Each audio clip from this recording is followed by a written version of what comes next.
Bidan. Sebelumnya perkenalkan, nama saya Bidan Ina. Apakah ada yang bisa saya bantu, Ibu? Jadi gini Bu, saya kan baru melahirkan 1 minggu terakhir ini.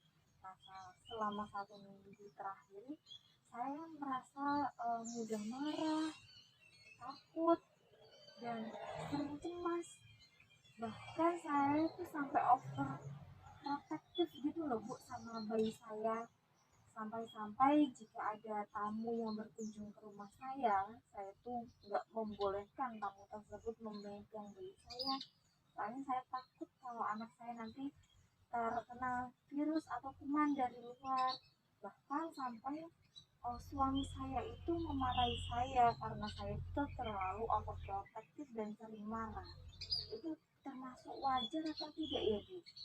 Sebelumnya gini, Bu, kan saat ini Ibu sedang dalam masa nifas atau bisa disebut dengan masa postpartum. Nah, masa nifas itu sendiri merupakan masa di mana Ibu setelah melahirkan, setelah bayi Ibu lahir, plasenanya juga lahir, sampai di mana masa Ibu benar-benar pulih. Biasanya itu sekitar waktu 6 sampai 8 minggu. Nah, pada masa nifas itu terjadi beberapa gangguan psikologis. Beberapa di antaranya yaitu yang pertama ada postpartum blues atau baby blues.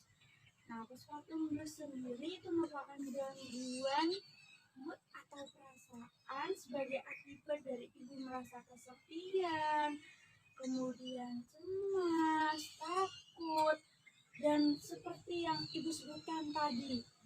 Nah, biasanya masa postpartum blues ini atau baby blues itu terjadi sekitar 1 sampai 10 hari setelah melahirkan.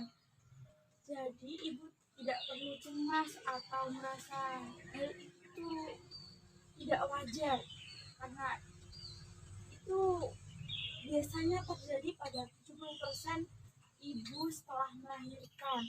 Nah, untuk baby blues itu sendiri tidak memerlukan penanganan, cukup dengan empati dan juga dukungan dari keluarga terdekat itu bisa mengurangi dan bahkan menyembuhkan baby blues itu sendiri. Kemudian yang kedua itu ada depresi postpartum.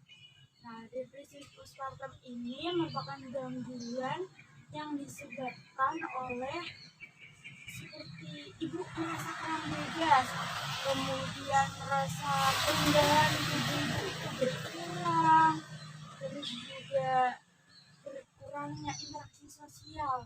Kan ibu lebih sering mengurus dedek bayi, jadinya kurang interaksi sosial dengan tetangga. Nah, itu bisa menyebabkan yang namanya depresi postpartum. Nah, untuk depresi postpartum ini sendiri itu membutuhkan penanganan kayak seperti konsultasi, group support, dan juga pengobatan. Nah, untuk tingkat yang paling bahaya dan juga tinggi di antara kedua ini tadi itu ada yang namanya postpartum psikosis. Nah, postpartum psikosis ini merupakan gangguan ketika ibu itu sampai merasakan yang namanya halusinasi maupun juga delusi.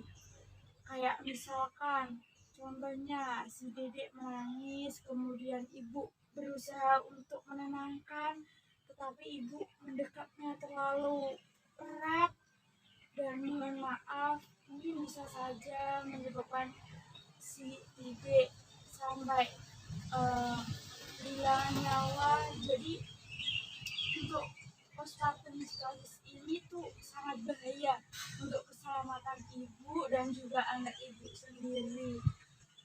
Dan untuk penanganan yang postpartum psikosis ini itu memerlukan bantuan dari psikiater dan juga tambahan obat. Begitu Ibu. Apakah ada yang kurang jelas? Terus belum jelas Bu, tapi saya mau tanya ya, untuk menangani keluhan saya tadi gimana ya Bu? Oh, Ibu tidak perlu takut yang berlebih, cemas yang berlebih. Soalnya itu nanti bisa menyebabkan ibu banyak pikiran, sehingga ibu nanti bisa saja sampai ke depresi postpartum, terus atau yang lebih tidak diinginkan ke postpartum psikosis. Nah, untuk itu sebaiknya ibu percaya anak ibu akan aman, Anda aman, jadi semuanya tidak akan merasa yang takut berlebih, jadi ibu tidak akan, oh ini udah aman untuk anak saya, ini gimana, jadi tidak usah ibu. Baik, terima kasih ya Bu Tijen atas Iya, masukannya kepada saya. anaknya lucu sekali.